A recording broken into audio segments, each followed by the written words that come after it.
Chapter second, is matter around us pure? क्या हमारे आसपास के पदार्थ शुद्ध हैं? तो पहले हम देख लेते हैं लास्ट क्लास में हमने क्या पढ़ा। तो हमने पढ़ा था पदार्थ,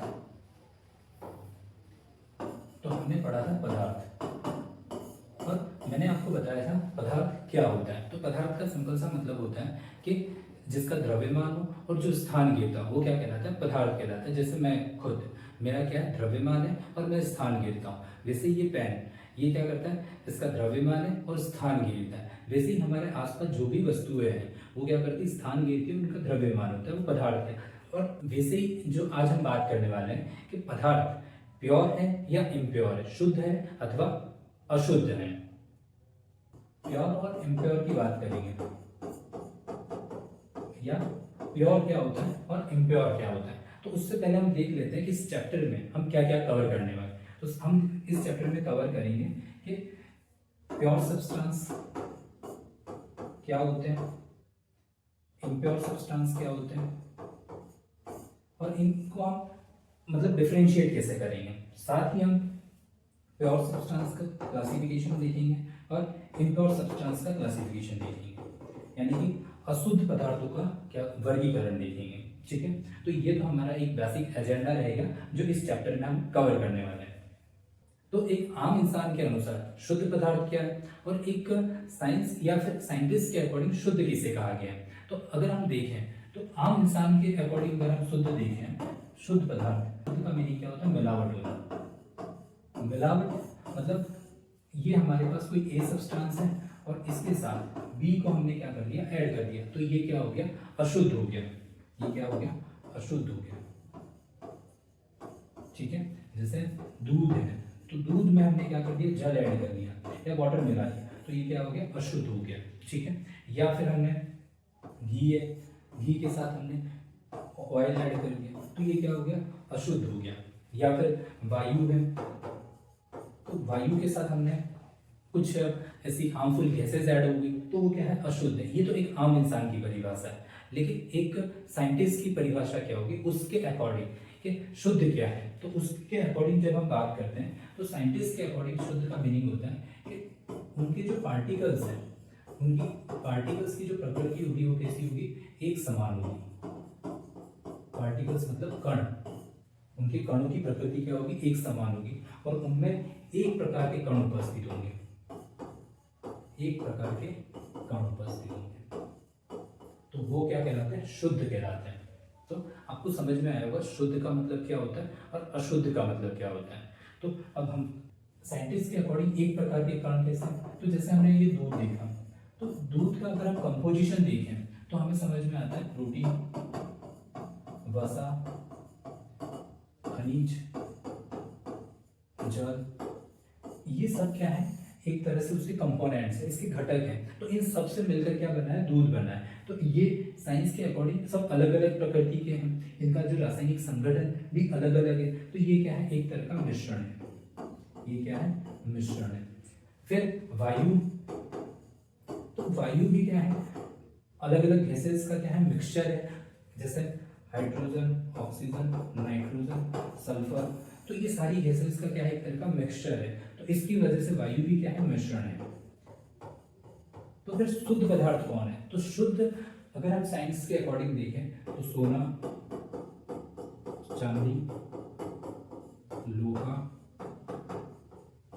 जल, सिर्फ जल। ठीक है, तो ये क्या है? एक तरह से शुद्ध है।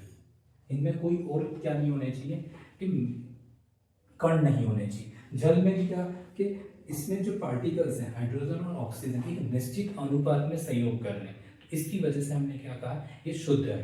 तो आई थिंक यहाँ तक चीजें समझ में आएगी शुद्ध क्या होता है, अशुद्ध क्या होता है। तो एक बार मैं आपको इस बुक के अकॉर्डिंग भी बता देता हूँ कि इन खाने वाले पदार्थ के जो डिब्बों के ऊपर आप दिख रहे हैं, सारे के सारे अलग अलग आपको डिब्बे दिखाई दे रहे हैं, जैसे प्योर सॉल्ट या शुद्ध घी, शुद्ध दूध।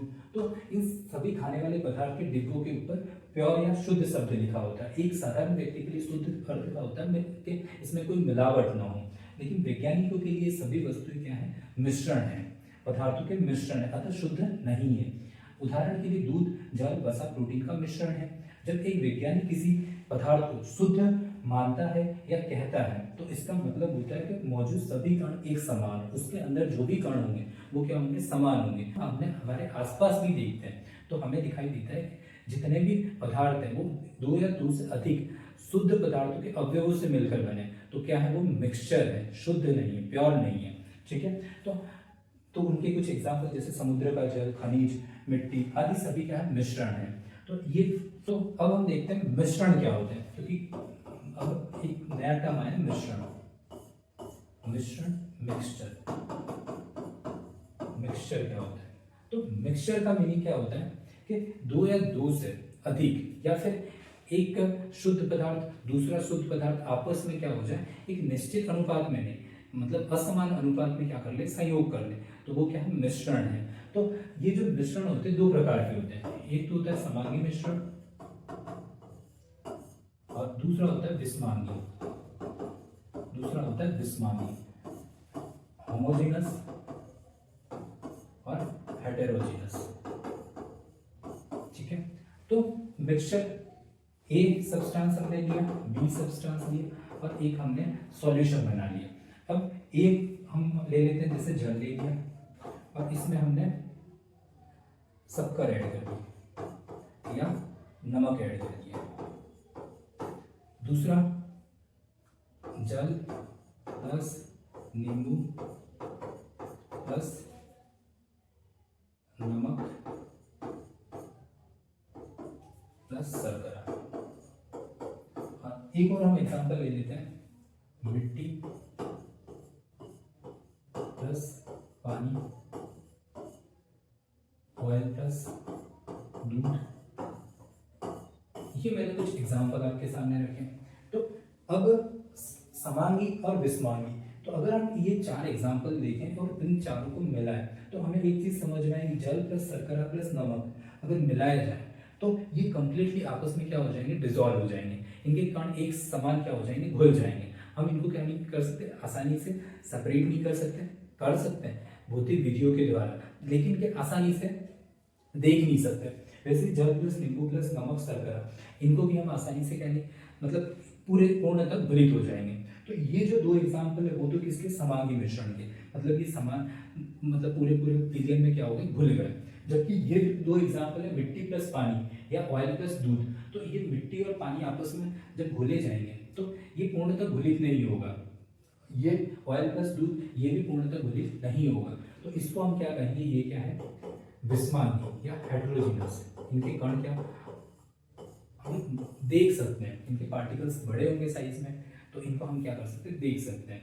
तो ये क्या होते हैं, मिश्रण होते हैं, एक तो पूर्णतः घुलित हो अवस्था में होते हैं और एक अपूर्ण मिश्रित होते हैं या अपूर्ण घुलित होते हैं। ठीक है, तो आई थिंक यहाँ तक चीजें समझ में आएगी, शुद्ध, सेकंड मिश्रण। ठीक है, एक और क्या होता है, विलयन। विलयन को भी हम यहाँ पे सिर्फ डिस्कस कर रहे हैं, इसके बाद डिटेल में समझेंगे विलयन क्या होता है। तो विलयन का मीनिंग क्या होता है, विलयन क्या होता है, दो या दो से अधिक पदार्थों का समांगी मिश्रण होता है। जैसे अभी मैंने आपको कहा कि कंप्लीटली अगर आपस में क्या हो जाए, डिसॉल्व हो जाए, तो क्या है, समांगी मिश्रण है। तो विलयन भी क्या है, एक तरह का समांगी मिश्रण है। तो इसमें एक विलय होता है और एक विलायक होता है, एक विलय और एक विलायक, सॉल्यूट प्लस सॉल्वेंट और ये सॉल्यूशन। ये कम मात्रा में लिया जाता है और ये अधिक मात्रा में, और ये ज्यादातर जल लिया जाता है, वाटर। तो ये क्या है, एक तरह का समांगी मिश्रण है, तो इसे हम बोलते हैं विलयन। नेक्स्ट निलंबन। तो निलंबन के पार्टिकल्स थोड़े बड़े होते हैं, इनको हम सस्पेंशन भी कहते हैं। तो इनमें जब एक विलय और विलायक को आपस में घुला जाता है तो ये पूर्णतः क्या नहीं होते, घुलित नहीं होते हैं। इनका अगर कुछ समय तक फ्रीली छोड़ दिया जाए तो इनके पार्टिकल्स नीचे बैठ जाते हैं, तो इसको क्या कहा जाता है, निलंबन कहा जाता है। तो ठोस और द्रव की एक तरह का क्या की अवस्था दिखाई देती है, एक सॉलिड होता है, एक लिक्विड होता है।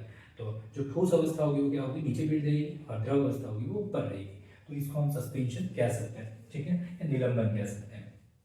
तो ये आपस में पूर्णतः क्या नहीं होते, घुलित नहीं होते। नेक्स्ट है कोलाइडल सॉल्यूशन। तो ठीक है, तो ये तो इसका जो मिश्रण होता है, निलंबन की अपेक्षा कणों का आकार छोटा होता है। जो निलंब सस्पेंशन था उनका आकार क्या था, थोड़ा बड़ा था, लेकिन इनका आकार क्या होता है, उनसे कंपैरेटिव थोड़ा छोटा होता है।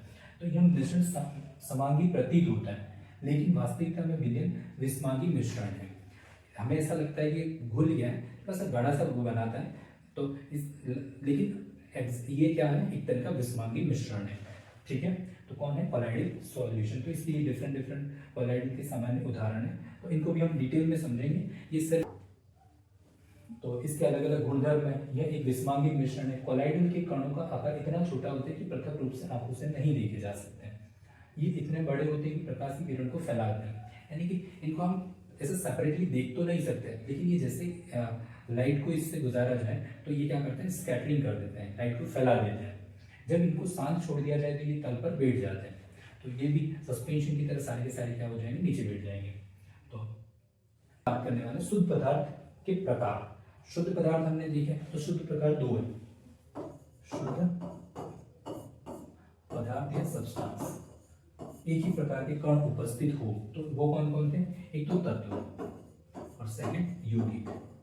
तो अभी मैंने आपको कहा ये जो तत्व है इनमें एक ही प्रकार के कण उपस्थित होते हैं और इनकी जो रासायनिक प्रकृति होती है वो एक समान होती है, वो तत्व कहलाते हैं। और एक 1661 में एक वैज्ञानिक आया, 1661 में बॉयल, इसने तत्व नाम दिया या टर्म इस यूज किया, और इसके बाद लेवोजियर ने एक परिभाषा दी तत्व की। उसने कहा इस तत्व को आगे और क्या नहीं किया जा सकता है, सेपरेट नहीं किया जा सकता है।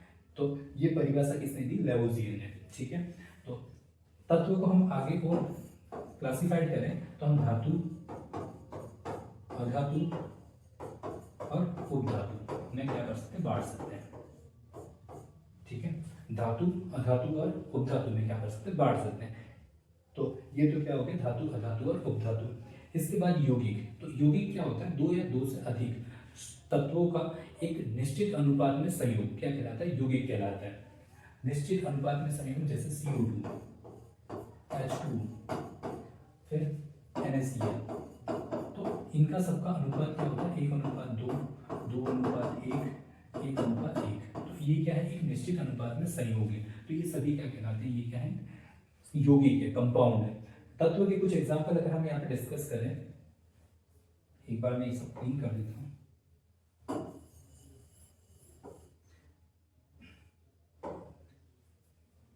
तो तत्व के अगर मैं धातु में अगर देखें तो Ag, Au और Fe, सोना, चांदी, लोहा, ये सभी क्या है, धातु के एग्जाम्पल है।